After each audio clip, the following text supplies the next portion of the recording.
But it's like chapters 1, 2, and 3. So this whole first part of the book, those first 3 chapters, are all building towards one big thing, which is the point of this book. It's a permission slip. Yeah. At the end of the day, there's no right way to plan a break. I have tools for planning it so that you get what your version of success is out of it and that it's transformational. Like I can help somebody plan the most incredible experience, but there's no right or wrong, right? You just gotta like figure out what's true for you.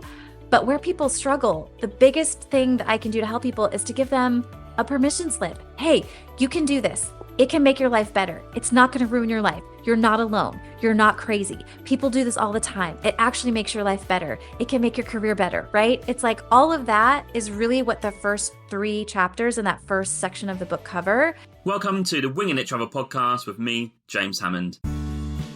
Every Monday, I'll be joined by guests to talk about their travel stories, travel tips, backpacking advice, and so much more. Are you a backpacker, gap year student, or simply someone who loves to travel? Then this is the podcast for you, designed to inspire you to travel. There'll be stories to tell, tips to share, and experiences to inspire. Welcome to the show.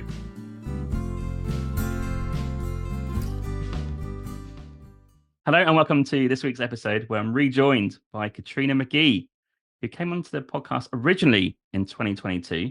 And back then, Katrina was banging the drum for career break and coaching and people in that space. But now she's written a book.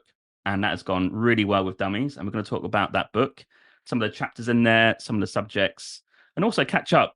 A lot has gone on since 2022. And I'm really excited to introduce the book, Taking a Career Break as well. So Katrina, welcome to the show, back to the show. How are you doing? James, I have been looking forward to this for so long. How crazy fun is it that we get to revisit all of the awesomeness, go deeper, because this book was not even a thing on the radar when you and I first met and did our first episode. This is so fun. I'm so looking forward to this. Mental. This conversation doesn't feel like a guest host anymore. Like it kind of feels like a bit matey because we kind of know each other a little bit, right? So yeah, different vibe, which is the one I'm going for my podcast. But I'm really looking forward to having a chat and a catch up. Yes, it feels very much like 2 friends catching up. Okay, my first question is going to be actually, how on earth did you get your ebook deal? Because when we were speaking, you were taking on clients as a coach, and you still are. But book, as you said a minute ago, was never on the radar. I don't know when our podcast was, maybe like mid-2022, something like that. So how's it been on a journey since then? Yeah, so mid-2022 would have been like maybe 4 or 5 months before the offer fell into my lap. So you talked about it, right? I was out there banging the drum, talking about this thing that, you know, when I first started talking about this 7, 8 years ago, I mean, when I took one 10 years ago, and then when I start coaching people, right? It was so controversial. It was so unconventional, and it still is a bit unconventional, but it had grown, right, over time. COVID really pushed the fast forward button on that. Gen Z has done their own sort of magic on, you know, rethinking what people expect out of their work and their life. And so with all of these factors sort of pushing on each other, the Dummies series, so Wiley and Sons is the publisher of the Dummy series. They own the Dummy series. They're always looking for relevant titles, and they're looking for new ideas that they haven't done yet. And so acquisition editor that I worked with really believed this topic would potentially make a good book, and she really believed it was gaining traction. I think Reddit was one of the sources that she cited as far as like there's a lot of conversations going on in Reddit land about this, right? And so once she had in her mind this could be a title, she decided to go find the right person to write the book. And so she found some people. There are a couple of us out in the world working on career breaks and sabbaticals and trying to normalize them for everyone. And she found my website and loved my copy and felt like my tone was really familiar and informal and encouraging, which is definitely the tone of a Dummies book. They like it to be kind of the way someone would talk to somebody in an encouraging way, Intuitive. as they're teaching it. Yeah, as they're teaching things. But also, you know, she saw my credibility markers. I had been featured in Forbes. I had written an article that had been syndicated over to Thrive Global that talked about what I did. And so in doing her research, she became sold on me. So she emailed me out of the blue with a very basic email. It was so basic, I actually thought it was a scam or spam when I first got it. Yeah. Almost deleted it. but got curious, Googled her name, Googled the company because I didn't know the publisher of the Dummy series at that Hmm. time. And I was like, oh my gosh, this is legit. They want me to write a for dummies book. What? And when something like that falls in your lap, James, do you say no or do you just go way outside your comfort zone and lean in and hope that you can figure it out? I would say lean in, always say Uh-huh. yes, Yeah, that's what mostly. I was like, yeah. It felt, I mean, if we're keeping it super real, James, I was really struggling in my business at that point because I felt like I had done a lot of things and pulled a lot of levers to expand my reach and to really reach the people who needed me. And I just didn't feel like any of the things I was doing were working fast enough or hard enough for me. And it was like when this book came, it was sort of, it felt like divine timing because I was like thinking about just giving up because I was like, Mm. I have this thing that can help people, but it's so hard to find and to reach the people that need it and want it. And I don't know how to do it. I've had a podcast. I started a YouTube channel. I've been a coach. I've done the social media thing, right? Like I've done all the things. And it's like, what? And then this book deal came and it was the perfect format for the thing I wanted to teach and the way I wanted to teach it. And it just felt like, okay, girl, I don't know how you're going to do this, but you gotta like be strong and figure out a way because this is this could be the path to you reaching the people that you've really been trying to reach for a very long time. So your life since 2022 up to book launch, we'll come to book launch in a minute, has been pretty crazy then, because obviously that would take up a significant amount of time. Like, how did you even plan to write it out? Did you, you must have struggled a little bit with just planning the chapters, your days, like getting the content together. How was the journey? Whew. The journey was a mixed bag. So I will say that from a high level looking down, it Yeah. was actually pretty straightforward because the Dummies brand of the machine. They Okay. crank out, several of those titles every year. It's a reference book. It has a gigantic index at the back of it. It's meant to be covering an exhaustive amount of information and it's meant to be read in part. So it doesn't assume that somebody reads it from front to back. You can actually just go to the table of contents and Got it. find like the specific piece that you want. So Mm. it's very exhaustive. And so because of that, they're on top of it. For me to get the deal and for it to be inked, I had to write a table of contents that then got polished by one of their writers to make sure it was, like fitting the dummy style. And so we had to agree on the very robust table of contents. So it's not just like, what's chapter one? It's like, what's chapter one? What are the three sub chapters? What are the three sub chapters? Right? So that they can estimate page count in advance to figure out how much the book is going to cost. And then they can also figure out the project plan of how long is it going to take me to write this so that they can give me my markers and my timelines and my deadlines. And so that part was challenging in that I was unfamiliar, but they really knew what they were doing and they made that part of the process pretty simple. So once I knew I think there were like 19 elements, chapters, and other various parts of the book. It was like 25% increments. So I had 25% deadline, a 50% deadline, and so Yeah. on. And so from there, I backed into, okay, if this is my deadline, I have to get 5 elements done at every deadline. That's 6 weeks. I need to basically do an element a week, and that leaves a little padding if one element is hard or if Wow. one element, just goes off the rails. So that was like writing a chapter a week. And it was when it came to the actual doing, it was so hard. There were meltdowns, there were tears, there was like so much self-doubt, there was celebration, there was elation, but some chapters were a real beast. And I will tell you, this is the perfect podcast to share this. The hardest chapter for me to write was chapter 9, which is the chapter on traveling long term. And the irony is, of all the things you would think I would Yeah. be able to talk about, it's that. I wrote the most beautiful outline of that chapter. And when I sat down to write it, I blanked for 4 days. That's a huge amount of time to Yeah. waste. It is under your schedule. Yeah, under my schedule, not writing anything. Yeah. And it got so bad, I freaked out. I had like that, that sort of like imposter syndrome. Oh my Mm. God, this is the thing. This is like the place where I fall apart. And I just had to put it on the shelf. And I really psyched myself out for a second and I had to psych myself back in and just be like, Katrina, you have to move on. You have to keep it going. It's kind of like if you fall when you're like running a race Got to and you're keep like, you've going. just got to pick yourself back up and get back on your pace as fast as you can. So I did that. And then I had this idea let me call my friend who is a travel blogger who I was really good friends with and just have a conversation and record it on Zoom, Hmm. just talking about my chapter and letting Yeah. her ask me questions. So we did that. It was an hour-long chat, and then I transcribed that chat. And that wasn't the chapter, but it definitely gave me like chunks of words to put in places. And so then I was able to go back and write it. But I actually was afraid of that chapter to come back to it because I was like, is it not in me? Is this the part where I fail and I fall down? That's so interesting. I would assume that would be the easiest part, right?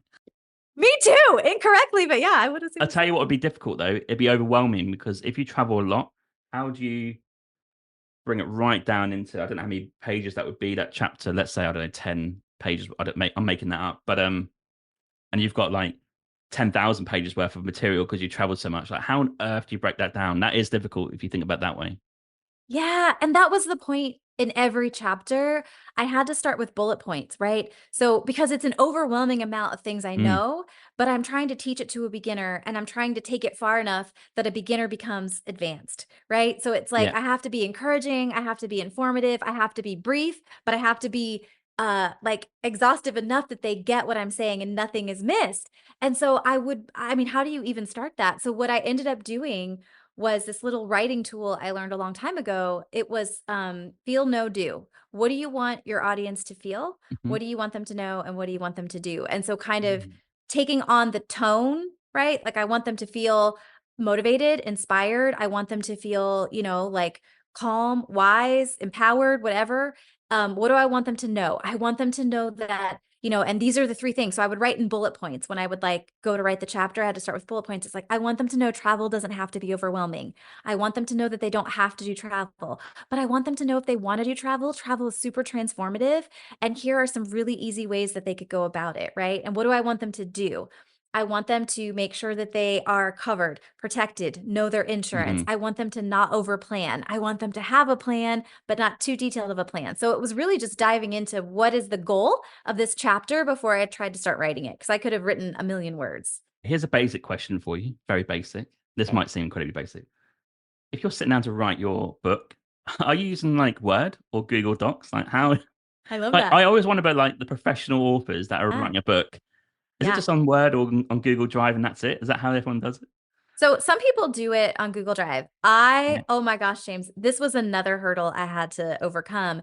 So again, Dummies, well-oiled machine, they have a Word template with macros in it that you have to format. It's like a program running that you have to format every single part of the book. So like if you open the book and you notice that a title is bold and then something is italicized and then the bullets are one thing and the numbered list are a different thing and then there's like the sidebars that are all capital. Mm. I had to manually highlight all of that text and click the button of Yeah. what kind of text. Is this level heading one? Is it level Yeah. heading Okay. two? Is it a sidebar?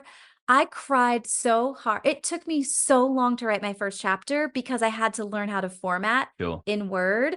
But the beautiful thing is that once you learn it, it took me like a solid month to really feel like I could do it mindlessly. Hmm. But once you get it, it's like it was like just, so helpful because you see the book as it really is and it starts to come together. And so you get a sense of, is this too many words? Is this spacing off? Because essentially what I saw in the Word document is what you see in this book because it was all pre-formatted. But would an editor not edit that if they feel like it's wrong? They can change it. Is there a bit of leeway where you think, oh, fuck it, let's just write it, and then it's maybe not correct in terms of the format, but the editor might just change it for you, or is that like a you're playing that game of not taking the piss too much, but you can have a few mistakes in there? Yeah, I did my very best to make it the best I could be, but Mm. they definitely, fixed some things. Like there were times where I used the wrong level heading, but I got pretty good by the end. By like the second half, I was pretty good at it. But this was my mindset, right? My editor is just one human being, and the way Mm. the Dummy series works, I only got one revision. So whatever I turned into her was going to come back to me for changes one time. And then she was going to change my changes, like fix my changes, right? And Hmm. then the book was going off to print. And Mm. so when I ask myself, what is all this sacrifice for? It's to help people feel empowered, to give them permission and a plan so they can take a life changing break. When I ask myself, how do I achieve that? I have to write the very best first draft I can so that when she gets it, she's making an amazing first draft, Yeah, an got it. amazing second draft, instead of a mediocre first draft into a better. You know what I'm saying? Like, I Hmm. just wanted this book to be great. And it was like, this was my one shot. So I tried to make, from the formatting to the words to the choice to everything, I really tried to do my very best. Like, I was writing the final version so that when she fixed it and she Hmm. improved it, we took it from good to great. Great point. I'm an overachiever, so I wouldn't, I don't know that everybody would do that. I sometimes push myself too hard, admittedly. I wonder if I would just get it out there as a first draft rather than thinking it's good and then deal with the revisions afterwards. I think I'd be like that because I would like to see just a first draft done, I think. Yeah. Well, and that makes sense. And my understanding is that in most writing situations, you'll go around several times. Mm. This is or was abnormal because of their process. Like, Yeah, of course. I went, it was 364 days from the day I got the email until the day my book was live in bookstores and Oh, on wow. Amazon. Yeah. So A one day year. short of a year. It was like a Yeah. whole entire year. And basically the next day was like the 1 year anniversary. So they are a machine. They get it done fast, and that's awesome. It worked for me. I didn't get stuck in it, but I think in most other cases, you actually do edit your book several times, and I think it's probably easier because getting a crappy first draft out is how most people write. I really struggled with trying to create a perfect first draft, and I think that was a lot of the like angst and just Mm. time suck when I was writing this book, is that I just kept rewriting and rewriting until I thought it was really great, you know? There's so many elements there. Like you could be in a really good place 1 month and it's like you're going great. And then something happens next month, you're just not into it. Like, I don't know how. Yeah. Or you could break up in a Yeah. relationship where you live Yeah. with your boyfriend and have to like leave that situation very suddenly and be like, oh, I'm in the middle of my author review. And now I am dealing with all these other emotions and this does not feel important, but I have to do it because I'm Yeah. going to finish. Right. So Yeah. life happens in a year. So I had all of the lifey life things on top of having clients, on top of having, family stuff and relationship stuff. And so, yeah, I mean, there were whole months I didn't really want to be writing the book. And there were other months where I was like, this is the best thing ever. Yeah. And I guess dummies are pretty set on their time scale limit, right? Yeah, they tell you like, just come to us if you have a problem. Mm. There was one batch that I had to do like 3 weeks late, but I had front loaded the hardest chapters first. So there were some elements that are really easy, like your acknowledgments and the introduction. Mm. And I purposely saved all of those for the very end because I wanted to like get over the mountain and do the hard part Yeah. first because it felt impossible and then be going downhill for the rest of the way. So I was actually 2 or 3 weeks behind when I delivered my third batch, but I caught up because my fourth batch was pretty much all of the easier stuff. Got it. Yeah. Good way to go. I Mhm. like that. Do the Yeah, hard things but they were first. cool with it. They were like, thank you for telling us. Like, Yeah. just please let us know. Got it. Okay. And then before we get stuck into the book, fast forward the book launch. I mean, how was that experience? I mean, I guess from an outsider perspective, you're going to be launching the book. You're going to see it in shops. People are going to buy it. People might not buy Mhm. it. You're going to do Yeah. podcasts, PR. What Yeah. was that whirlwind like at the first, like, I don't know, 2 or 3 months? Yeah. It really sucks to Avoid in general. That really sucked. No, yeah, it really sucked. No, launching was Okay. awesome Yeah. and awful all at the same time. I mean, Got it. it's like the experience of writing a book is awesome and awful, I think, at the Yeah. same time, or in, like in various ways. But what was true for me is that it was really awful to come to launch not anticipating mentally writing a book and knowing very little about the process, because now that I've listened to people do podcast interviews or talk about launching their books, especially if they have maybe traditional publishers and things, Mm. they had an assistant or a person that scheduled 50 podcasts for them and asked the podcast host to queue it up for the week of their launch. And they had put together a really big launch team and they knew to like negotiate for X amount of free copies to give early copies to their launch team. These were things I didn't know. I'm Hmm. one person. On top of writing my book, I was also coaching clients. And so I didn't have the capacity nor the wisdom to really know how a traditional launch could go, or like a really big, sort of more official launch could go. So I feel like in some ways it really sucked to feel like I didn't know what I was doing. It was like I jumped over the cliff and I was having to figure it out as I was falling. And I just had to trust that like I would, build some kind of parachute that I wouldn't crash by the time I landed. But it felt like being on a roller coaster or jumping over a cliff because I was like, I don't know if I'm doing it wrong and did I miss something? And Mm. oh crap, I should have done this instead and I should have done it that way. And that was hard. But the coolest part of writing a book was also the launch because I'm going to tell you, I felt satisfied finishing the book, but it kind of feels anticlimactic because you're emotionally dead inside. When you're done, you're just like, I need this to be over. Someone did compare it to pregnancy, and they're like, it's kind of like, having this postpartum, like you just have put so much into it and your nervous system is like whatever, and you're just processing that it's over. Yeah. And so I did feel like that. I didn't feel that excited when the book was actually done. And when I touched my copies, like when they sent me in the mail, the box of books, I've seen videos of people crying when they open it Hmm. up and they like fall to the floor dramatically against the wall and they're like tears and they're like, it's so amazing to hold this in my hands. And I opened the box. I was excited to hold the box, but when I opened it, I was like, "Oh, my books look smaller than I imagined." And like that was all I felt. It was like a mom looking at her kid and being like, "I thought you were going to be cuter." And it was just really terrible and I felt so terrible and I thought there was something wrong with me, but I think it was just I was burnt out on the whole Burnt out. process. Yeah.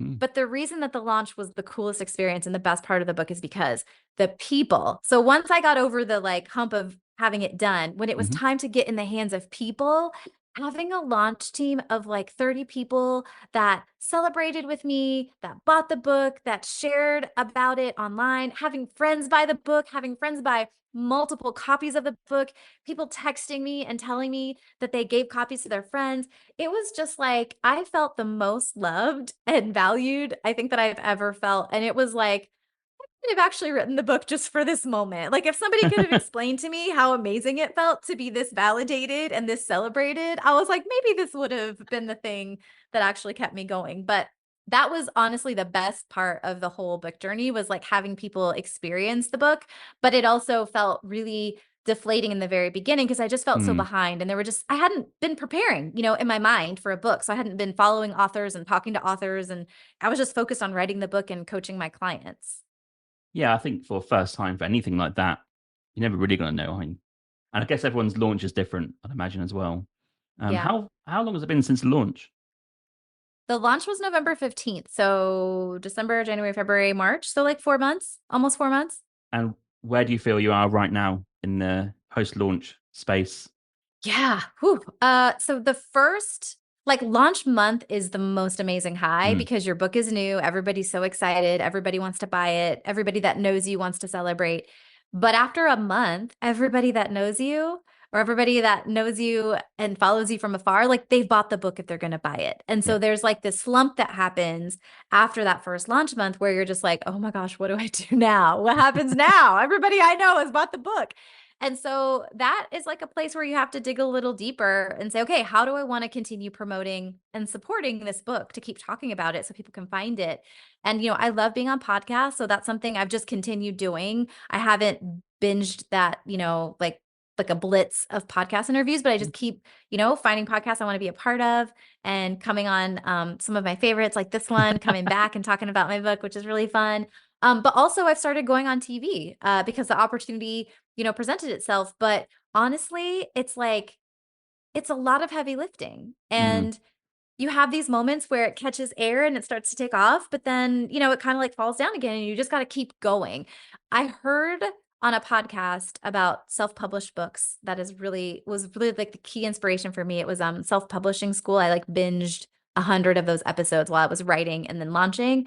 But they talk about thinking of it as a 1 year launch, especially if you're a new Okay. author and thinking Yeah. that your book is only going to succeed if you're thinking about the launch as a year-long process, not 1 week, not launch Mhm. week, not launch month. And so I've really taken that approach. And so I try to get creative. I try to have fun with it. I try to think of different and interesting things to do to continue talking about the book, but I'm viewing it as a 1 year sprint. And so maybe like a marathon. No, not like something in between. 400 Um meters. yeah, there you go. Not really 400 a meters. sprint, Yeah, it's but like a it's not 400-meter. marathons. Yeah, Yeah. it's like What do you I'm do? I don't know. going. Yeah, but not like Yeah. abnormally fast. But yeah, so I just am viewing it like that. So we're a third of the way through. I think it's doing all right. It started to pick up a little bit with the TV stuff Hmm. and people recommending it. And I got the sweetest newsletter response I've ever gotten just a couple days ago from somebody that found out about me and then bought my book with a gift card that they got and were so Amazing. excited. And they were like, "This book is great, and I feel like I found you at just the right time." So I'm like, "Oh, my book is doing some things." Yeah, that's great. I mean, you can't beat that sort of feedback. Your journey Right? is a bit like a podcast, maybe to a longer sort of time. I think podcasting, if you're got interest from your friends, like yeah, the first 2 3 months is great, and then I definitely had a Right. dip within probably the next the rest of that year if you start from the calendar Yeah. year, and then it does get into the phase like, oh, how do I attract random listeners? Because that's the aim of the game, really, not your friends, because there's only like I don't know 15 20 30 people. So yeah, it is a journey. Yeah. I think a lot of people do give up early doors because they do get a bit despondent with the figures or the stats, right? But your journey just sounds a bit like that for the book, and now you're in that like hump where it's like, oh, it's now going up again. So I think it's just going to be up and down, isn't it, for the rest of the year? Yes, absolutely. And that's what I've mentally prepared for. I do think you can have these like threshold moments where you break into a new barrier and if you're in the right place, the right time, on the right platform, I do see people like, "Oh, everybody's talking about your book now." And then it starts to get Yeah, organic growth, right? I think yeah, that's the goal is supporting it enough that if your book is good enough to be circulated and recommended, that you get to that sort of like threshold break point where there's organic growth, right? mm, So enough people have read it and liked it that they're recommending it to more people who recommend it to more people. And then it becomes like this self-perpetuating cycle where your book is always selling. And so I think that first year is can you support it and get it into enough hands that if it is a good book, it will organically start growing. But you're right. I'm sure it's very similar to launching another creative endeavor like a podcast. yeah, or like a That YouTube makes video, sense. whatever it is. Yeah, yeah. And talk Hmm. us about the TV. I mean, Yeah. things are easier, I think. Podcasting is easy, I think, because you can hide behind your microphone. But going on TV is a different level. The only thing I've got to relate to, I think I told you when I heard about it, was I've been on radio before when I was trying to be a musician and performing on radio live, scary. Don't. Oh yeah, I The can only thing that goes imagine. through your mind is don't mess up, don't mess up, don't mess up. And playing live as well, like live music is similar to that as Hmm. well. But being on live TV when you haven't got band members that are supporting you. It's just you and Yeah. probably an interview on the couch, and Yeah. there's like Would you thousands of do really, it if somebody yeah, asked you, hundred James, to percent, come on? Okay, you yeah, would do it. yeah. Okay. Yeah. I think I'm You- that type of person. I'll go for it. Anything Yeah. live is, I think, okay for me. I think I can handle myself, Okay. but it's I not for think you could too. everyone. Oh my What was your gosh. experience? Yeah, okay. So I was beside myself. It was really scary because it was, to your point, it was live, and you just don't know what you're capable of or how you're going to do until you've done it one time. Hmm. So it's like, you're thinking, I hope I don't just start slurring my words and pass out or have a stroke on the couch.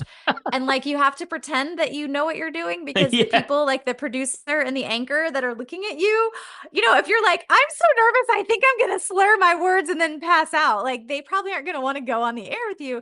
So you have to seem confident Mm, when on the inside you're, sweating. I was sweating. So I'm not a sweater, but I was sweating so profusely through my blazer. Like I was just like, I was like, it's like a river under here. I was just so nervous.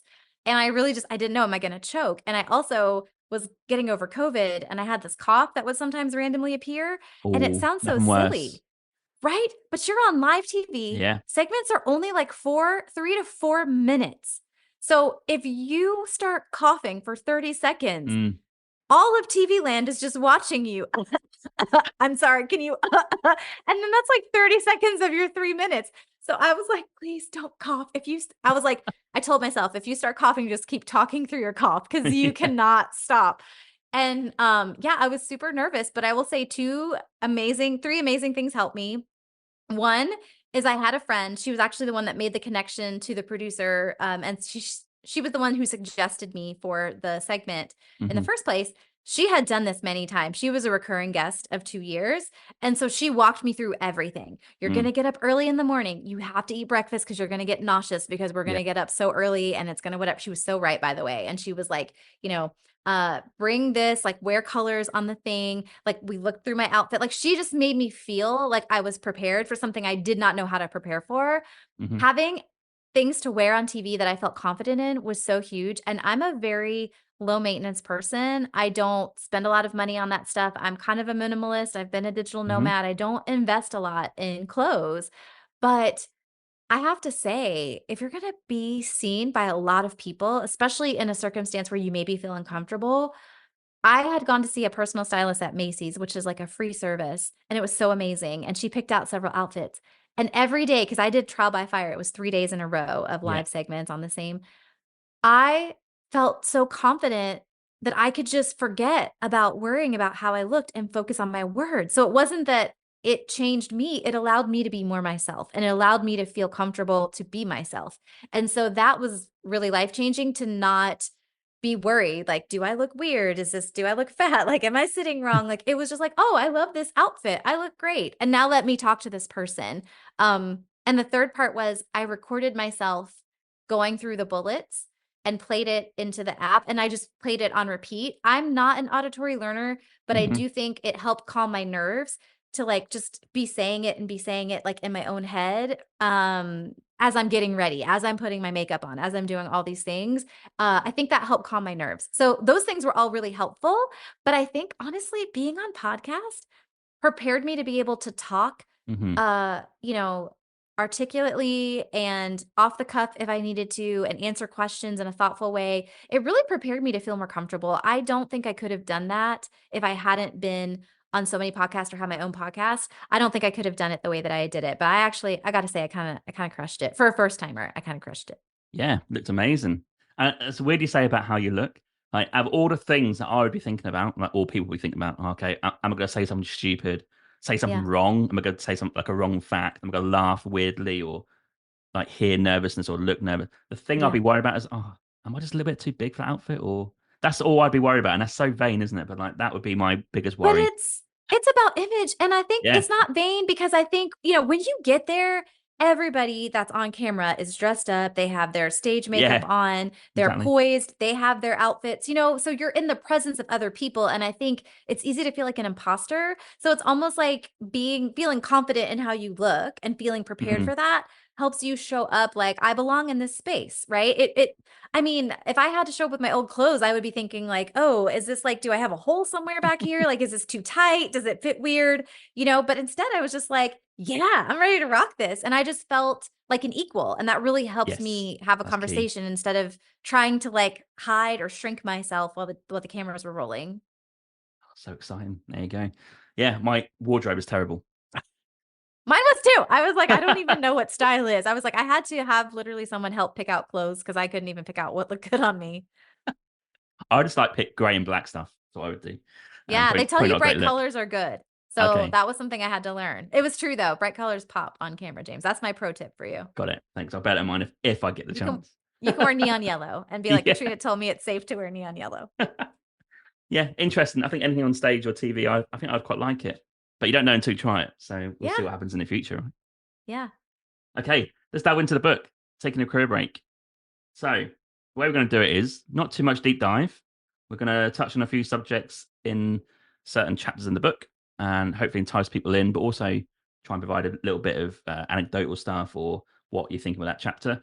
And we'll get to the end and then we'll talk about your current plans and the rest of the year for your promotion of the book.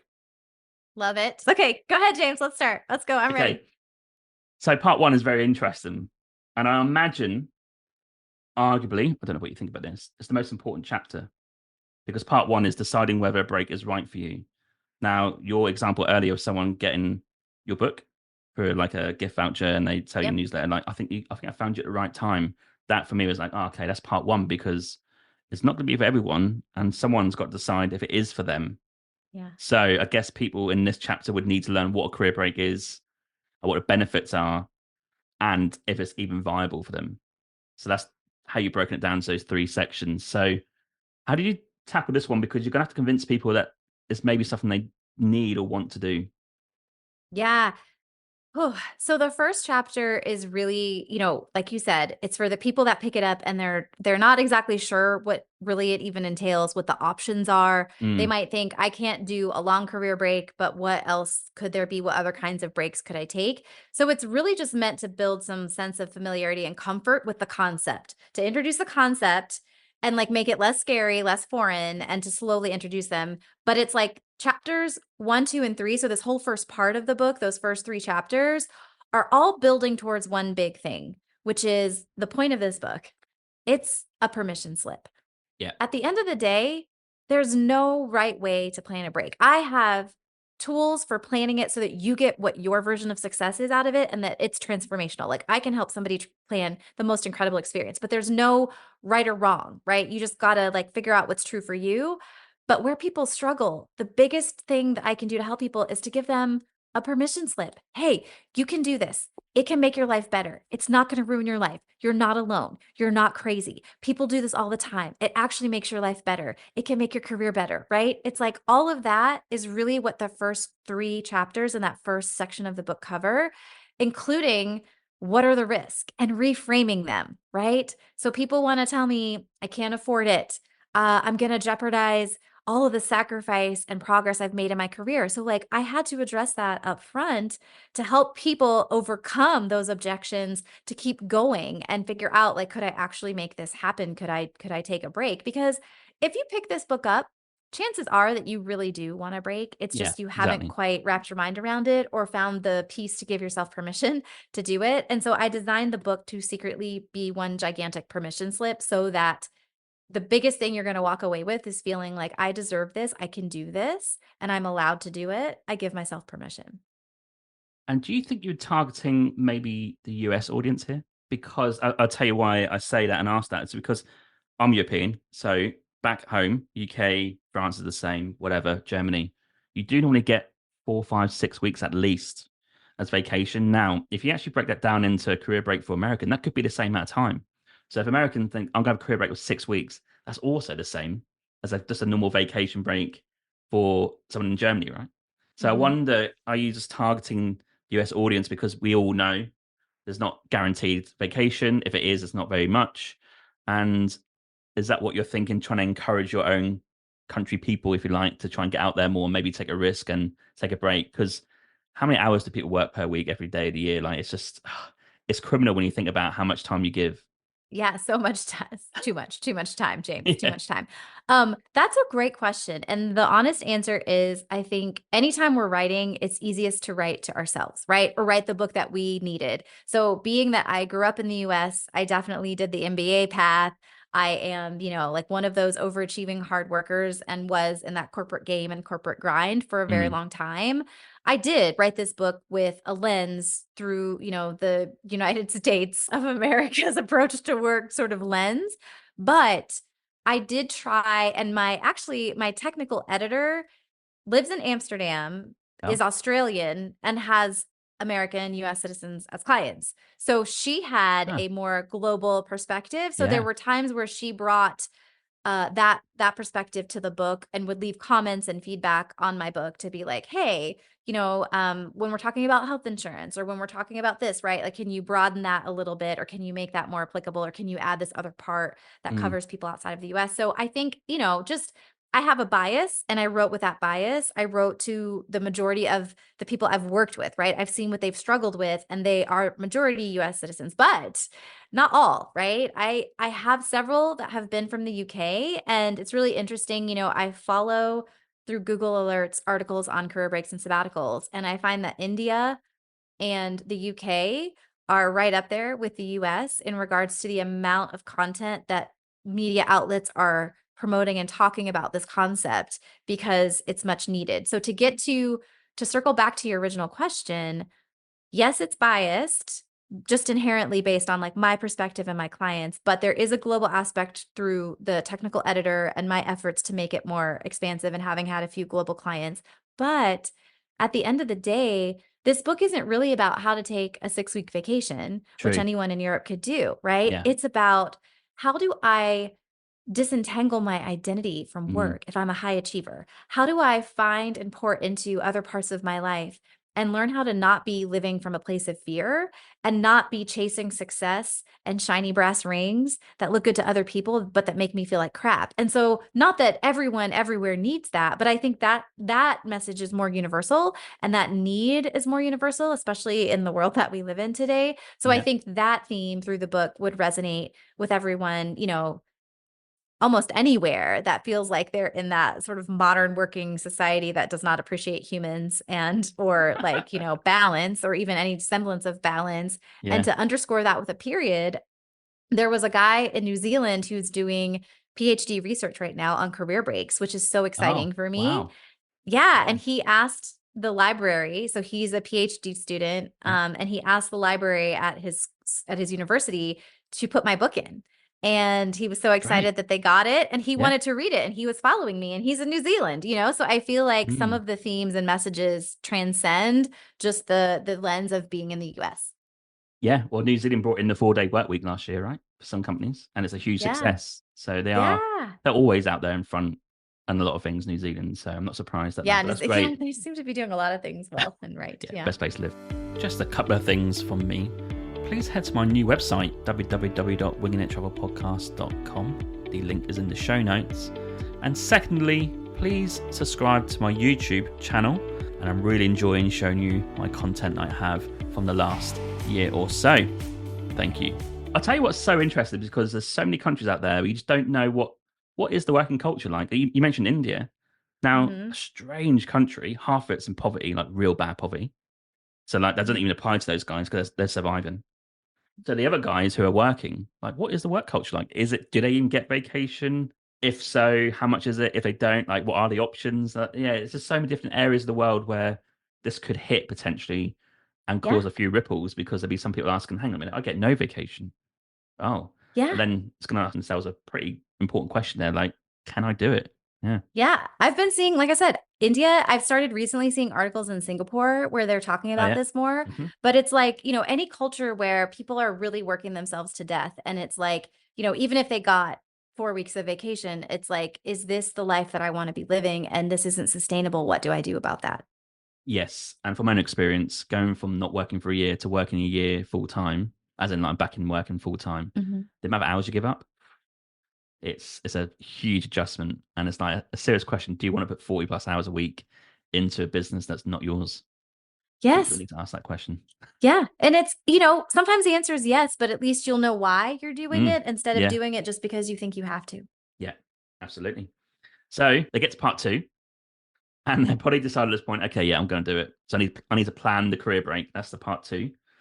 3 chapters in here: career break, plan, figuring out your finances, and establishing a timeline for your break. Very important parts here because you can't just, I don't think, head off. And it's a bit maybe immature or a bit irresponsible. So you have to put a plan in place. So I guess in this part, you're focusing on steps like maybe putting a little financial package together to go, I don't know, 6 months' time, or Hmm. maybe planning what to do on that career break.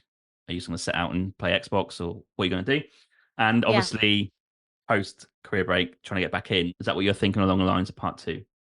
Very close. Yeah, that's pretty close, James. I basically, in my mind, I really tried to put myself in the shoes of the reader. And I tried to Mm. take somebody who wanted one, but was like in massive denial. And I tried to like walk them through everything they would need to get to the place where they could do it by themselves. And so the second part, similar to what you said, the second part was okay, if the first part tells them they have permission, and the Yeah. first part tells them with clarity, oh, okay, I really do want it. And I see now how it could be beneficial. But how would I even go about making this happen? Right? Because like, okay, yeah, I acknowledge now I want one, or that like, yeah, this could be a thing, but how would I even freaking do this? How much would it cost? How long should it be? How would I plan it? Right? So it's okay, great. If they get to the next step and they get stuck on the how, ground it and give them a structure for planning so that they can get the key pieces developed so that they are like, oh, I'm starting to see how this could come together, right? If it's a house, it's like they have the blueprint and they've started putting the walls, the foundation's been set and they're starting to build some walls and like, oh, I see how this is going to be a house now, right? Like before Mm. they're just looking at land and they're like, okay, yes, I would like to build a house, but how does this become a house? And it's like, oh, I'm seeing now how this is going to come together. And so it was really starting to like zoom in and bring clarity and start to paint a picture of what it could look like and how they're going to plan for it and create the structure that supports it. So do you think the people in this part, the majority of their thinking is going to be finance? Because in real world, it is basically that, isn't it? Can you afford it? Can you afford to take 3 months after if you can't find a job or a role? Is that the basis of part two? Because I'm thinking, I wonder how many people read this book and they get to part two and think, oh yeah, I've got like a little nest egg anyway. I'll just do it. Like I don't know how many people would have that in this modern day where things are expensive, houses are impossible to buy. Like what realistically percentage of people would have enough money to go instantly? I don't think it'd be a lot, right? Surprising, shocking fact, James. It's Gone more in. than you Shot think. me. Gone in. It's more than you think. It's like half of my clients. As in, like, Yes. tomorrow, Yeah. they do have. They could go. They could go. Now, here's the thing, Huh. right? As in, Wow. they could within the next month, they could go. They might have Yeah, to yeah, tie up yeah. some loose ends or Yeah, yeah, like yeah. wait for a bonus, but like they could go. But here's the thing, their struggle is affording it. Affording it is a loaded term. So they actually have access to the money, but they Right. don't understand how they could begin to give themselves permission to spend any of it because it has the label emergency fund or it has the Ah, label house fund. savings or it's Mm. investments, right? So it's money that has been earmarked for the future. There's no money earmarked for the present. And so this concept, this radical concept Mm. is, do I divert some of the funds for the future and actually invest in my well-being and my present moment so that I can enjoy this one precious life that I have? And so half of my clients, like myself, right? I had to save $40,000 in 18 months to take a break because I only had $1,500 and like $50,000 worth of MBA student loans to pay off when I Mm. decided to take a break. So that's normal, right? Half of my clients are not there yet. They've started saving, but they're not there yet. But half of my clients actually do have access to the money, but it's the giving Wow. themselves permission and changing how they're viewing money and being strategic about thinking about things like, well, what if I rented out my house? If they own a house, like, oh, I could make some money from that. Or thinking like, okay, I normally stay at, a Hilton or a Hyatt or whatever when I'm traveling, but what if I travel in a different way? I could Yeah. actually make my money go further and I wouldn't need as much as I think. And oh, taking a career break doesn't have to be as expensive as taking a 52-week vacation, right? So it's sometimes it's just shifting how they're looking at it. But the money piece for me, it's really an interesting question you asked. I would love to like have a poll because I'm Yeah. curious Same. if people come to this chapter. I think my thinking based on the coaching I've done is that the most powerful chapter is chapter 4 because a lot of people, which is the one about how to like really set the plan with the foundation, right? Like with the reentry period, with your Mm. purpose statement, with your themes, because a lot of people are not intentional about this. They're like, I'm exhausted. I'm going to Fair. rest. I'm going to travel and take a trip and have my life be better. And then like, I'll come back refreshed. And it does Yeah. not work like that. Mm. Right. And so in my mind, people sometimes really struggle with what would I even do? And how do I make sure it's worth it? And that's what chapter 4 is. What would you do? How do you make it successful and life changing? How do you ensure that you get what you need, right? And how is it like, are you making sure it's worth it? That's what that chapter is. The money piece felt important, but I'm also not a financial advisor, right? So I'm not Yeah. giving super tactical information, but it's more like, this is how much it costs for my clients to take a break. These are the things to think about. These are the ways you might be able to create some passive income while you're, doing a break thing or ways Mm. you can reduce your costs. So like definitely helpful, but not the same as having a one-on-one consultation with a financial advisor. So in my mind, it was sort of like maybe the second most valuable chapter Mm. in that section. But I would be curious to know if people like, no, Katrina, like the money piece was like the first, it was like what I needed. I don't know. It's an interesting subject because there'll be some podcasts and some financial people losing their shit now. Like, what you spent $40,000 on a trip. Like, why are you not investing it? But it's always on the mindset of for the future and never for the present, like you said. That's a valuable point. It's always talk about, yeah, make sure you invest in assets for the future. But if you never use that future in the present moment, it doesn't mean anything. Yes. Can I have a 30-second rant, James? Go for it. Yeah. Okay, this is my rant. It's so short-sighted to only think about a future because it's fictional. Today, the future is fiction. It Yeah. might become true, but honestly, even when we get there, it's not going to be what we think. The world is changing every day. Like whatever we're envisioning our life is going to be in 5 years, 1 year, it's going to be different. This is so critical. It is not just a waste of money or like, I'm just going to like be frivolous and spend some money on this break. Mm. I paid off all of my student loan debt. It was 42,000 when I came back from my break. I paid off $42,000 worth of debt in 21 months. I took a $15,000 pay cut halfway through those 2 years because I wanted to get this other job that seemed even more fun for me and engaging, but it paid less. I did all of that because of who I became with the ways I learned to be a better steward of the money I had, with the ways I changed my thinking and my mindset around money because of the break, because of how much I worked to save for the break, and then who I became when I budgeted to make that money last for 20 months, right? I traveled until I went broke. And like the way that I learned to be this amazing steward and shepherd of all this money that was coming into my life, I used those skills and applied them when I came back to work, and I was debt free faster than like the majority of my Yeah, classmates who were working in corporate MBA jobs and never took a break.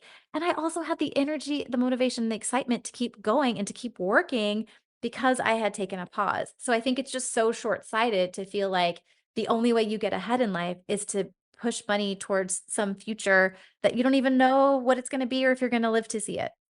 that's the thing. Are you going to live to see it? So it's a morbid question. Let's face facts. When you're 60, you're knackered. I mean, you might do a bit of travel, but I don't think you're going to be as Yeah. enthusiastic or as motivated as right now. So I think Yeah. people need to ask those questions. Yes, I was listening to a podcast just today that was talking about the utility of money and the Hmm. utility of a dollar and how it basically has a really high value in your life, in your 20s, your 30s, your 40s, your 50s. But as you're getting into your 60s, 70s, 80s, and 90s, what that dollar means to you becomes a lot less because the options of what you could do with it or what you even want to do with it, right? When you're 80 years old, it's a whole different set of options. So it's like making sure that you're diverting money into your life and using it when the utility of what you're going to get out of it is really high. Yes. And this is part of the system we're in. It's another conversation, another podcast. But the system wants you to buy things. And let's face it, materialistic things don't actually breed happiness at all. I think having a home is important. I think I've learned that last year, but it's not the beacon of success because it doesn't actually really bring you happiness. I think you'd be happy taking a 3 month career break instead of slogging out another 10 years just to pay for a house, right? I think you just need to take that break and enjoy a bit of life because then what happens at the end? It's just a part of bricks, isn't it? Yeah, I think it's all about intention, right? Yeah. So if I'm gonna buy a candle and it's gonna be a $30 candle, if I buy that candle, because I've done this, James, I have to tell it myself. If I buy that candle from a place of joy, like this is a celebration to buy this candle, and every time I light it, I get quiet, I like light it, and I smell it, and I'm like, oh my God, I freaking love this candle so much.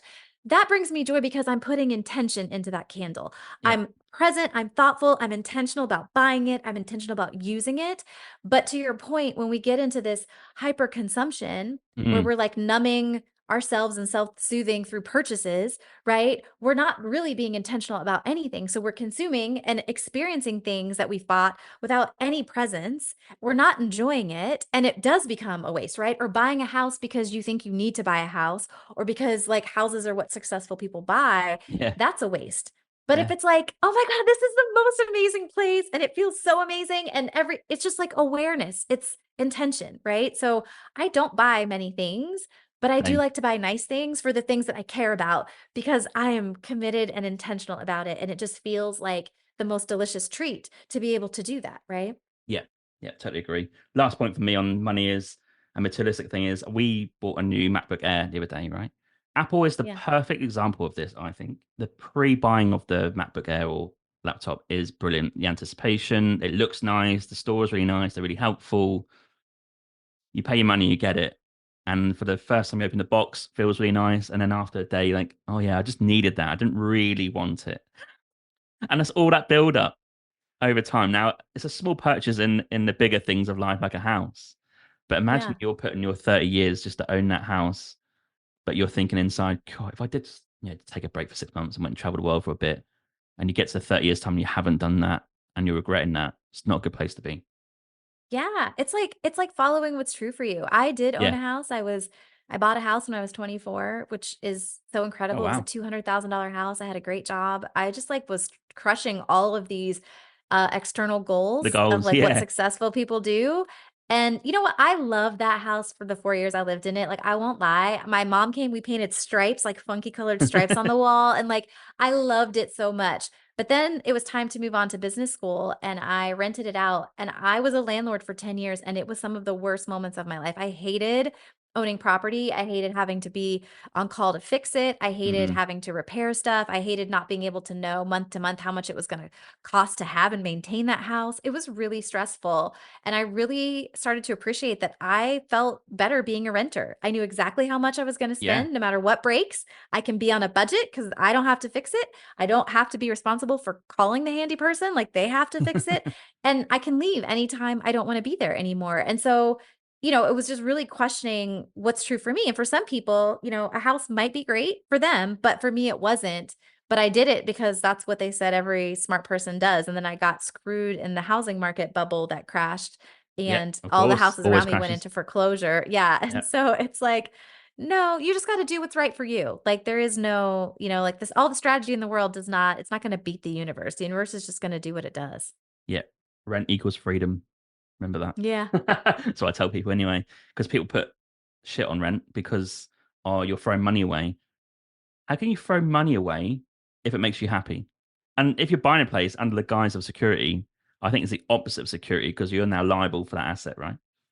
If you're ill, if you're, I don't know, you lose your job and you don't get that income again, you Yeah, are, or if the roof leaks. Like if the roof yeah, leaks yeah, and you yeah, have any to of that. spend 10 grand that you don't have to fix it, Yeah, again, like for some people, it's, they have a garden, they like really get down on the house life, but I think it's not for everyone, and it is a big financial responsibility, and it huge. will cost you more than you ever think it will.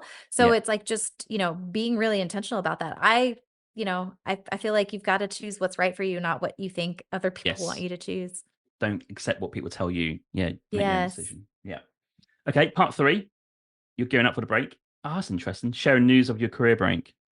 I'll come to that in a second because I got a question slash anecdote about that of Yeah. my experience with you, and Oh, yeah. then Oh, managing logistics as well. I think we kind of talked about a bit of that as well, and planning for extended travel. Got a question on that as well. My first question for sharing news of your career break. I don't know if you remember, but in November, December, we just done a podcast episode, and I said, "Oh, look, I think we're gonna think about going away for a year." But it's before we handed our notice in because a few reasons. Like I'm worried if you hand your notice in that they'll just let yeah. you go straight away. But I kind of needed that like last month's of pay just to hit the targets. And that comes into sharing your news because I had to be careful. I was on the podcast. I can't say too much. I had Yeah. to really wait until literally the month before going, and then all the stress comes with like wrapping things up. So sharing your news, how does that work in a corporate lifestyle in a job? Because I can't weigh up the risk and the profit of doing that. I don't know. Yeah, I love it. And again, my mindset was, okay, I've helped them determine they really want one and to own it. And then they're like, well, how am I going to do it? How do I Mm, even start to plan for it? They do that. Where are they going to get stuck next? They're going to get stuck with an applying, right? The application. Like, well, how do I take the steps I need to take to move forward then? Like, I've got the plan. I know I want it. And so this is actually one of the most terrifying parts of the career break experience for yes. people is sharing their news, which is so fun to me because I think it's actually one of the coolest parts of taking a break. So here's what's true. Most people think you want to give the minimum amount of notice because the second you open your mouth, you're going to get fired or asked to leave. Yeah. So 2 weeks, 1 week, like most people are, 2 weeks notice and that's it. That's in their mind. And then when it comes to sharing it, they feel terrified. They feel terrified to say it to their boss. They feel terrified to tell some of their friends and family. They feel terrified to tell their peers and colleagues because in their mind, they maybe feel a little confused. How do I explain what I'm doing when I don't even know what's going to happen? How do I explain what I'm doing if I generally think I'm taking a 6 month break, but I'm not even 100% sure how long it will be? Or I haven't even made all the plans to know exactly what I'm going to be doing. Like, Mm, do I just stand there and go, I don't know? And so what's cool is that you don't have to know. And so I think one of the most magical things I do as a coach is when somebody talks about, okay, I'm really nervous about getting my notice. We do a prep talk. And in the prep talk, I tell them, you're only responsible for knowing your purpose statement and your themes as found in chapter 4, and really being able to be clear and grounded in your truth.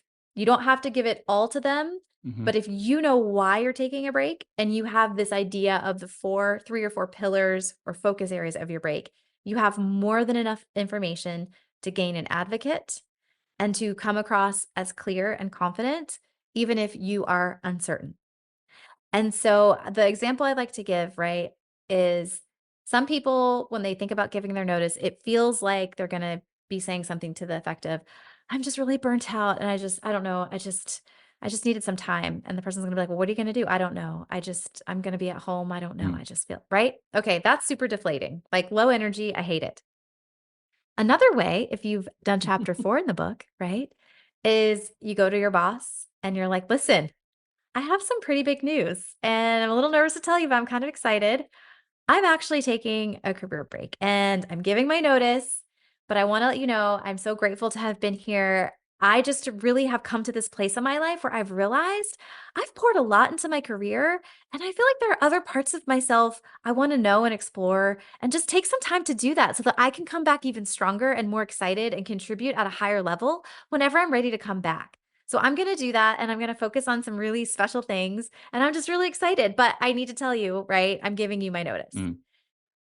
That boss, that manager is going to be like, what? Tell me more. Or they're going to be like, Yeah, true. that's badass, right? Yeah. That's badass. Tell me more about that. And so I will tell you with all certainty, every person I've ever coached personally, one on one, through giving their notice, has come back to me and said, that went better than I thought it was going to go. Every single one, right? Because we build it up in our minds. And I also tell them, give more than 2 weeks notice if you can, Mm. because the message you're trying to convey to leave on good terms is I am doing what I need to do for me. I am taking very good care of me. I'm being true to myself, but I'm also trying to be respectful to you. I'm trying to leave you in a good place because I care. This isn't about some impulsive or retribution or anything. Like, this is about me and my needs. So I'm going to try to do my best by you while I'm taking care of me. So if you give them 1 month, 2 months notice, you're leaving them in a better place to find a replacement. And because you're not going to a competitor, they don't necessarily need to let you Mm. go for competitive information, right? So I have a lot of clients who've actually sped up the process of telling and giving their notice after working with me.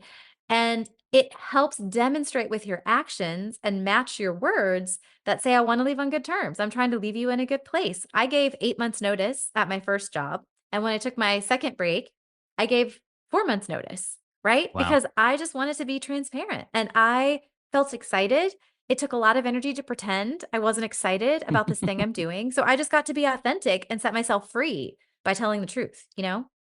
Yeah, I think we gave a month, and I think previously for my work visas in Australia, New Zealand, probably gave like, 8 months in advance because my visa came to an end. Wow. Because what Yeah. else can you do? I've got to leave. So Yeah. there's no Yeah. Yeah. hiding Yeah. there. Like it's out of my control as well. They're interesting ones. Yeah, you're right about the whole.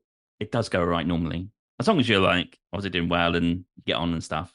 That's I, I mean, yes, but if you're not, agreed, like that's the foundation. And I even yeah. mentioned that in the book, right? The presumption is that you are already on good terms. There's Yes. nothing you can say that will make you go from I'm on bad terms, now I've given my notice and I'm on good terms. Like, that's not something that we can do. But if you are on good terms, it's a really short jump to get to leaving on great terms, right? If you Yeah. already are on good terms with your work performance.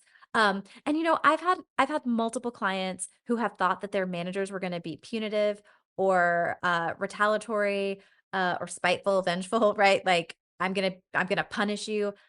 I have had people be begged to stay. I've had people be offered promotions and raises. I had one client who was offered a remote job when remote jobs weren't a thing Okay. post COVID to relocate to the West Coast because she wanted to be on the West Coast and her company was like in the middle of the US. And it was like, they're like, we'll just let you work remotely out on the West Coast. We've never done that for anyone, but we'll let you do it. And I had another client who her company had never given part-time work. And her boss was like, please don't go. Can we let you be part-time over the summer and you phase out? And she was like, hell yeah, because then I can collect more money while I have some time to like, Yeah, it's like an build extended up my career stuff. break. Yeah, I can Yeah. it's like a slow ramping Yeah. up, right? Yeah. Yeah. And so magic happens, right? It Mhm. just. I think what also happens, it's an interesting period of time now because you'll start getting people out of the woodwork who are like, oh, wow, you are actually doing that. And they're probably deep down hoping or wish, or maybe the circumstances they can't, but wishing they did that or had the balls to Yes. do that. I think you get those people come out and go, and the classic phrase, I'd love to do that. That's a classic Yes. phrase. That exactly. And you gain advocates that way. Yeah. People want to support you because they think what you're doing is so brave and Yeah. they're just like cheering you on. And sometimes they're making connections. If you're going to travel, they're like, I have family or I have friends in, Argentina, like, let me know, I'll hook you Mm, up. Or, they're taking you out to dinner or they're like buying you a going away present, like something that you need for your break, right? So they're just trying to find ways to pour into you and to advocate for you yeah. because they are so excited for what you're doing. And after a year, in my experience, come back to the same job, nothing changes. Right? If you want a bit of wisdom and a bit of like, I don't know what you'd even call that really. If you go for a year, don't worry. Things normally don't change that much. Unless the Yeah. business goes out of business, but Yeah, if you're that's still a big going. change, but Yeah. otherwise, yeah, Yeah.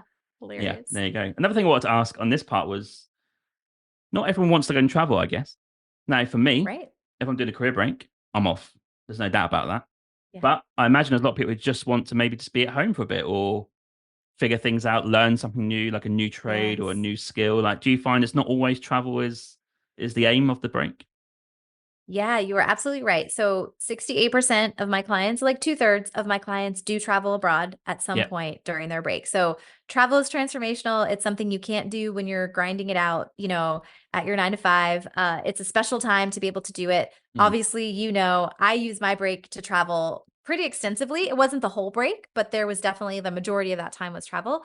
But absolutely, there's a third of my clients who don't. Maybe they have kids or a partner and they don't necessarily want to be away from them, or they don't want to Mhm. take a whole family on like a 6-month jaunt, but they do want to learn stuff. They do want to rest. They do want to find simple pleasures and joys in life. They want to have hobbies again. They want to Mhm. spend time with their friends. They want to renovate their house. They want to write a book. They want to start a business, right? Starting a business doesn't necessarily technically mean having a career break, but some people take a break, they rest, they Yeah. restore, and Mm. then the reentry part is like they spend time actually getting their idea up and running and taking a stab at running their own thing or starting some self-employment. But at the end of the day, it's not right for everyone to travel. And so I tried Mhm. to make that really clear in the book as well. It can be transformative no matter whether you're traveling or not. It's just travels are really fun and sort of like a turbo booster to that transformation if you choose to do it. But for sure, I have clients and there are people who that is not on their radar. That's not what this experience is about. Yeah. If I had another year off, which I don't Mhm. think is coming, but if I did, I Yeah. wouldn't do 4 year travel. I'd definitely change my way of doing it. Yeah. What I would think I you do learned a lot of things. differently? I would definitely work on my own business stuff. My mindset was not quite what it should have been before I left, but there's a couple of reasons for that. In terms of business, I mean, not in terms of travel. Travel was great, Yeah. fast paced, 20 odd Yeah. countries, ridiculous. A lot of money spent, which kind of does come into part four, actually. And one of the lessons I learned last year, meltdown's a bit of a strong word, avoiding a financial meltdown. I don't think we had a meltdown, but I think we realized that travel was more expensive than we thought. And we did get to the end of the resources, which is not a good place to be. So part four is navigating your break. So you've got getting the most out of your break. So I think we just talked about that, about how you can Yep. maximize your stuff. Spending time wisely, quite hard to do. You've got to basically accept what is wise. But yeah, the financial meltdown is also a good one because I guess I've been guilty before traveling, just spending all money and then back to zero again. It's not a good place to be. Yeah. So the point of this part, right? These 3 chapters was really around how do I keep you from sabotaging your experience? If you're Yes. on it, right? How do I give you the tools to know what to expect, to walk you through what to expect, and to not exit early, to not run out of money early, and to not Yeah. sabotage it with work? So, when we talk about how to navigate a break and how to spend your time wisely, it doesn't matter what you're doing as long as you're honoring what's true for you. But what I find is that most of my clients are high achievers that don't know how to exist if they're not doing. So it's like if Got they're it. not doing with the work, they're going to be doing with the house. They're going to be doing with the travel. Hmm. They're going to be in motion, but it's not necessarily because they're fully restored and recharged and they like need to be in motion. It's because they feel like they're not productive and they feel like because they're not working, they have to do more doing to justify the fact that they're not working. And so this is really meant to be like, give yourself ample time to rest. This is what it looks like. It's supposed Mm. to be uncomfortable to learn a new skill, i.e., Yeah. resting. It's supposed to be hard. And I find some people actually try to go back to work way too early because they feel uncomfortable with the peace. They feel uncomfortable with the peace. They don't want all the stress, but they don't know how to handle the peace. They haven't built Mm. the capacity for the peace, right? Yeah, of So that's what those first two are about. And the financial meltdown, like you said, I don't want people to run out of money early. I course. want them to be thoughtful. You get to make trade-offs. There were countries I went to where I spent more than I budgeted, but I was easily able to be informed and switch up my plans to like Mm, compensate for the next stop and bring it back in balance. And that is how I made $40,000 last for 20 months. It was always being aware of where I needed to pull a lever or just making sure that the average overall was on track or better than what I had planned. But I ate like $70 US dollars worth of food every day when I was in France. I was just like, this is my place to eat. I freaking love France for eating, yeah, and it's not absolutely. Yeah, I cheap, would. right? True. And so I was just dropping money. I was having menus like lunch and dinner. I'm like, okay, appetizer, meal, dessert, doing it all over again in like 5 hours. I actually gained weight while I was in France, but it was amazing, right? But so then I just compensated in other ways when I left France. And I was like, I know why I'm doing it. I have an understanding of how much I've spent more than I planned, and I'll just Mm. make it up somewhere else. Yeah, I'm going to contradict myself here.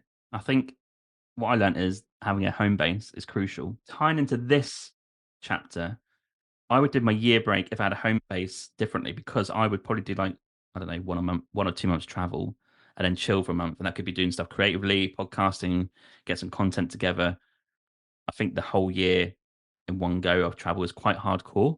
And I think I would need a gap to stop and just chill out and be myself. But the problem with that is if you're traveling all the time and you haven't got a base, that's Airbnb or house sitting, which is not quite relaxing. Probably Yeah. have to fork out some money for that. So Mhm. that's what I learned from last year is having a home base is key, but I'm torn because that's such an expense. I'm not really sure how to deal with that. But avoiding a Yeah. financial meltdown is key because I've been in too many scenarios at the end where I just need any job. Yeah, you're I just wouldn't like, "I say need it's some that money." bad this time, but it was too close to call, I think. Yeah. Well, and I will say I believe that options were cheaper for Airbnb as an example has just skyrocketed Yes, it since has. COVID. I Absolutely. Yeah, I yeah. used to use it all the time, and I think I've used it maybe twice since Too COVID expensive. because it's just everyone's using it now and it's astronomical and people are flipping properties just to like Yeah. do Airbnb and all the things. So it's just a different world. But I spent $5,000 to be in Southeast Asia for 3.5 months, right? Yes. Homestays, Homestays, yeah. Mm. hostels sometimes, the occasional hotel, some points and miles mixed in, but just mixing it up to the varying like ways of, accommodations and different price levels and things. But honestly, I feel like slow travel is less expensive in general, right? Like if you can rent something for a month, it's less than if you're Hmm. renting a new place every 3 days and paying like the nightly rate, Yeah. right? So like slowing down can help people on a budget. But also part of my destinations were driven by cost, right? I have Yeah, an yeah. amount of Absolutely. money, Same as us. Yeah. yeah, and it's like, okay, well, I guess I'm only going to be in Italy for a week because I can't afford to be there for, indefinitely, but I'll be there for a week and then I'll get out of there. But all that to say, having a home base can be cost effective or it can be expensive. It kind of depends on what your home base is, how much traveling you're doing, but having a place to go where you don't have to, like be juggling all these extra costs coming at you can be really helpful. I was lucky that I had a lot of friends in different states that I could visit, and my family was always happy to have me drop by. And Mm. so, like there were times where I wasn't spending any money on rent, right? I Yeah. mean, living with people temporarily, like you said, it's a different kind of adjustment. It's not quite the same as having your own place, but it Yeah. was very cost effective. And then I was very fortunate my last 4 months when I was re-entering.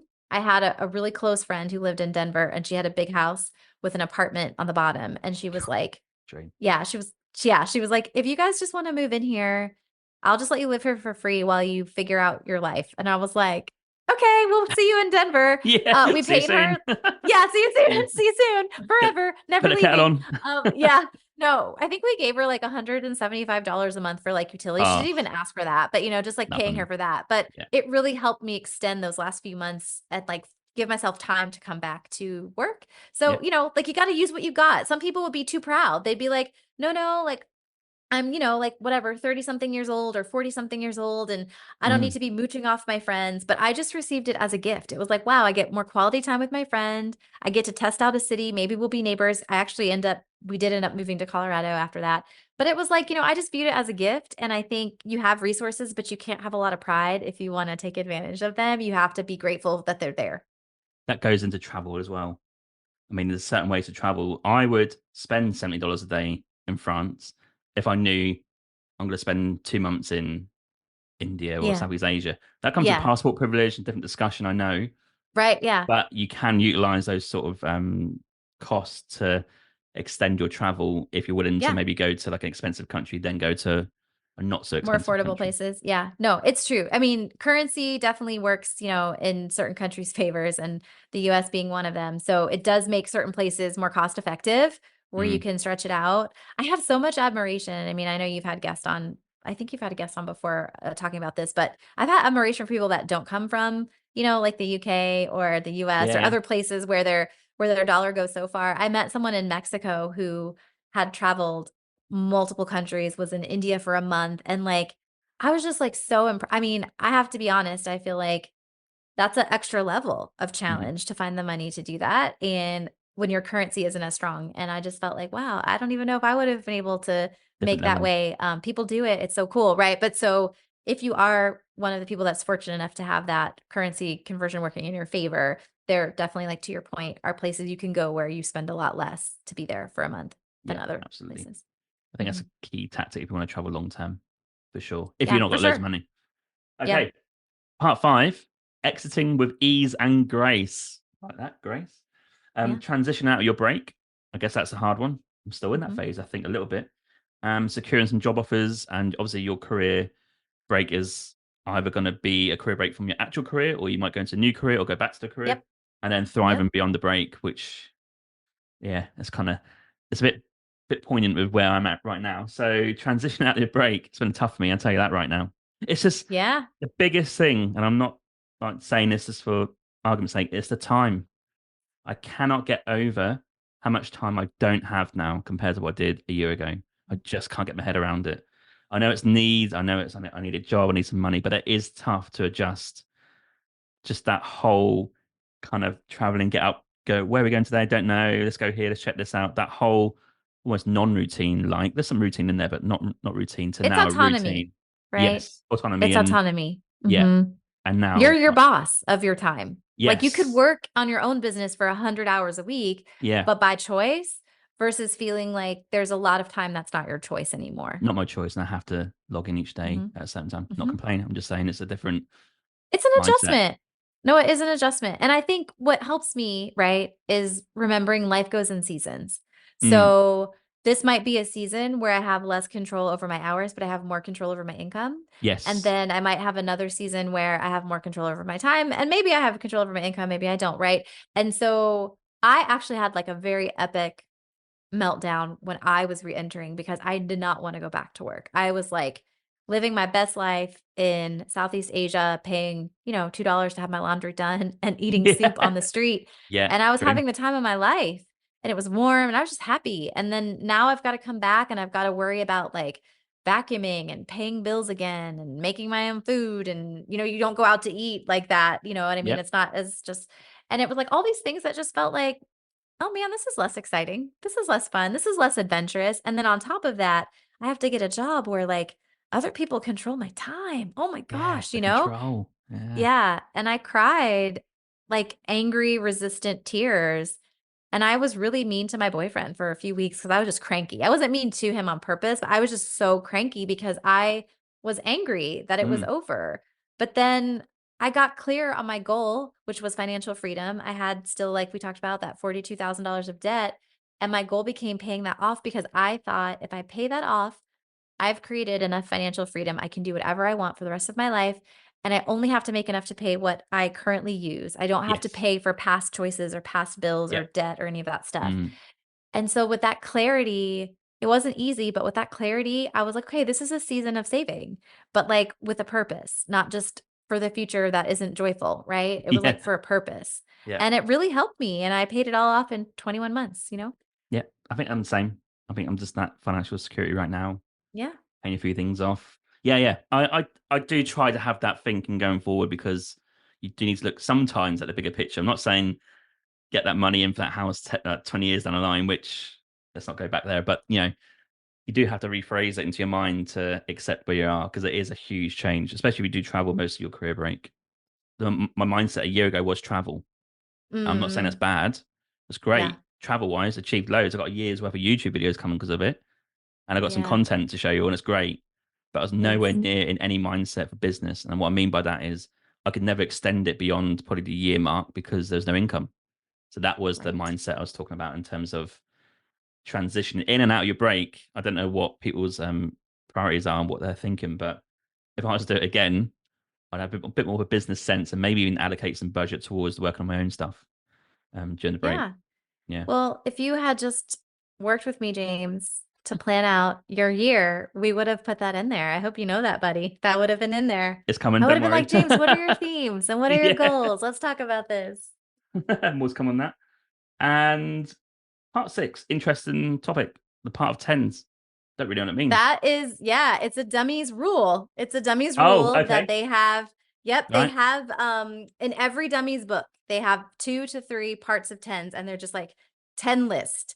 Got And they it. really like it. They feel like the people like it. And it's kind of like if you just wanted to jump to the end and get a sense of the book, right? Like what are Yeah. 10 things you want me to know? And so it was very hard to write this whole book because again, I saved the easy parts for last. So I saved Hmm. the tens, like both tens were both like in the last batch of things that I turned in, but it was hard after you've written 100,000 words about a topic and you've literally tried to think through every single place somebody could get stuck and then try to write to that to help them get over it.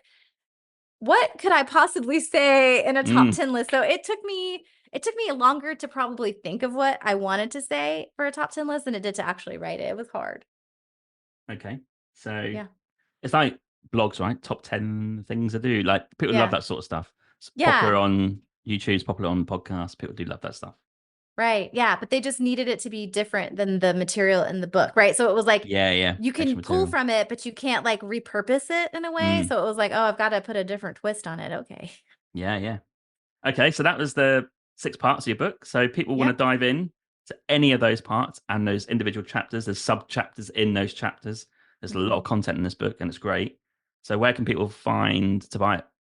Yes. It is on Amazon, the place Yep. that most books live. You can find it there. Big news. Oh, I discovered a week ago that it is becoming an audiobook and it will oh be yeah. out in April. So that is one more format. So it's on Kindle and it's paperback. I recommend paperback because I like to take notes on things and tab stuff. Yeah, I got paperback. But Yep. also, yeah, for the audio people and the listeners, people that like to listen and consume auditorially, they can do that through the audiobook next month. So that's exciting. Hmm. But yeah, you can find it on Amazon. You can find it in stores like Barnes and Noble, Indigo, like places where books live. And if you can't afford to buy it right now, go to the library and see if it's there. It's in some libraries. And if it's not, tell them that they need to get it. Yep. That's a great tip if you can't afford the book. Love it. Okay, we're just going to finish the episode. Because we've been on before, we don't need to do quick fire travel questions, but I'm keen to see what's coming up for 2024, really. So, any travel plans this year? Yes, but I am winging it. So I am Great plug. winging it because TV has been fun. It's kind of Yeah. overwhelming, but it's fun. And I do feel like it's helping me get the word out about the book. Like it feels like big things have started happening. Like the TV was like another threshold I crossed over. Like the book Hmm. was one and then TV was another. And so I'm following the invitations. So I've actually been invited to be on the morning news in Salt Lake City and Denver. So I'm actually flying out Oh, in 2 weeks to go do that. Yeah, I just came back from Dallas. I was on the news in Dallas. That will air yeah. next week. And then now Salt Lake City and Denver. Yeah. And that's really exciting. And then I just submitted a proposal to be a speaker at my alumni weekend. So we'll find out next week if that's approved, but I Hmm. have a good feeling about it. So I might be traveling to alumni weekend for my business school to go speak there about breaks, which would just be so full circle. That would be just like Mm. the coolest thing ever to go back to business school and talk about breaks to people that, are like my peer set. So I'm just like open to invitations this year. So I definitely want to travel. I want to maintain my Hyatt globalist status. I'm at like 20 nights already and we're only in March. So I feel like I'm gonna do it as long as I keep it up. But yeah, I'm just following the invitations this year and going on an adventure wherever the opportunities lie. I can't believe I'm going to say this, but I'd love to do that. I refuse to say that because I think if you want to do it, you've got to do it. But do you know what? take just travel in terms of the backpacking web out of it and take a job out of it. If you can just get yourself 6 months, I think this is me definitely in the future somewhere where you just follow the opportunities. That could be sitting still for 6 months because nothing comes in, but it could also Yeah. mean you're out and about because you've got things on the go. It could be even collaborations on your travel content. Yeah. I do want to be in that space where I have that opportunity to have that flexibility. Yeah, yeah. It's a great place Yeah. to Well, be. and it's even like TravelCon, right? Like going Oh, yeah. Are to you still going? Yep, still going. So like that Yep. event, it's like, Portland. okay, that seems cool. It's in Portland. Why not? And then, Yeah. if I'm in Portland, maybe I'm in Seattle. I have two clients there. Maybe we're doing like a lunch, so it's just like Mm. following the opportunities and not pre-planning it this year and just really being open to things as they come, especially like with, like I said, the TV stuff and the speaking stuff and just really opening myself up to new things. Okay. And just to remind people, where can they find you? Social media and website and stuff. Yeah, I would love it if people found me on LinkedIn. I love showing up there. I've started sharing pretty exclusively my content there. So if you're following me on LinkedIn, you're getting the good stuff. And I also share some behind the scenes stories, like when I go on TV and stuff on Instagram. So you can find me there at K McGee Coaching. But Katrina Mcghee on LinkedIn is the best place to go. And if you want to connect about the book, I love hearing from people. So please, reach out, tell me about it, tell me you bought it, tell me what you like about it. Tell me if you have a question. Tell me if you get stuck somewhere. I'm here for all of that. And if you decide that you're curious about this, but you want some inspiration, I have a list of 45 epic things my clients have done while they're on a break. And you can download that. So you can just go to my website. It's KMcGee Coaching /45 things, and you'll get the list. And it's really cool. And you can see what people do, like start an animal sanctuary, go on a 400 Camino hike. It's a really fun list. And so you can check it out, get some inspiration, and then you'll be on my mailing list and you'll get lots of other goodies. That's great. That like motivation to see in the future what could be. Nothing Yeah. better. Better than the house, I'm telling you. Let's not go down that route. I love it. I'm going to make that my quote on the thing. I'm going to be like, Yeah. it's better than a house. Oh my God. Because I'm contradicting myself because I said in my top 10 things I learned last week on my podcast that I need a home base. I don't mean a house. I just need like a little apartment or somewhere. We You we, need a we need an home. apartment. You So need a home. need a Yeah. home. Yeah. Yeah. Because it does link to long-term travel. Like switch the thinking. If you can long-term travel, it's because you can go back to your home and chill out for a bit and then go again. Whereas Yeah. if you've got nowhere to go, you either do it one go or you just kind of like fork out for expensive Airbnbs. I just don't think that's the way forward. Not longevity anyway. Yeah, for sure. And I mean, I've been a nomad for 6 years and I feel Mm, like I'm ready for a home base too. They're, like my health, working out, dating, all yeah, the things, right? Like sometimes having one place to just be can really help you nourish other parts of your life. So I think, again, life goes in seasons. yeah. Katrina, Hmm. thanks for coming on the podcast. It's been great as usual. Thank you. Loved it. Hey, yeah, just a quick one. I just want to say there are many ways to support this podcast. You can buy me a coffee and help support the podcast with $5, or you can go to my merch store with the affiliate link with TeePublic, where there's plenty of merch available to buy, such as t-shirts, jumpers, hoodies, and also some children's clothing. Thirdly, which is free, you can also rate and review this podcast on Apple Podcasts, Spotify, Podchaser, or Good Pods. Also, you can find me on social media on Instagram, Twitter, Facebook, and TikTok. Simply just search for Winging It Travel Podcast and you'll find me displaying all my social media content for traveling, podcast, and other stuff. Thank you.